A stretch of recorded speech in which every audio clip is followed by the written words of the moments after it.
بسم الله الرحمن الرحيم، والصلاة والسلام على أشرف المرسلين.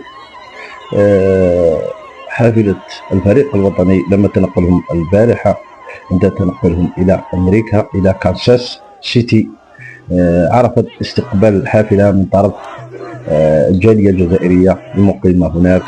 عرف عدد معتبر من الأنصار، يعني الجزائريين كما قالوها، وين تروح تلقاهم سبحان الله العظيم في منتصف الليل في أمريكا.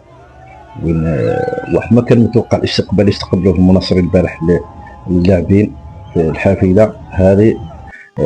هذا باش تعرف باللي راح يكون حضور جماهيري غفير في الملاعب الأمريكية في البطولة التي ستقام، وهي نهائيات كأس العالم التي سيشارك فيها الفريق نتاعنا، فريق الوطني. وإن شاء الله راح يشرفنا أحسن تشريف ويشرف الراية الوطنية كما عودنا دائما أنه يشرف الراية الوطنية. وإحنا كل ثقة تاعنا موضوعة في هذا الفريق وفي أرجل اللاعبين وفي المدرب، وإن شاء الله ربي يوفقهم إن شاء الله ويفرحونا، وربي يجيب الخير إن شاء الله.